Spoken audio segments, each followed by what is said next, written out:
Asian cup কোয়ালিফায়ার্সে Bharat বধের দিনে লা ইলাহা ইল্লাল্লাহু মুহাম্মাদুর গোল করে থেমে যেতে চান না।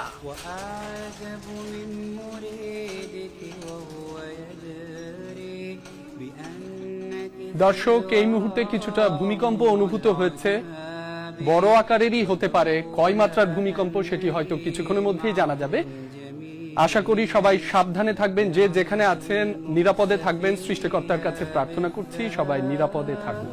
فاذكروني أذكركم واشكروا لي ولا تكفرون।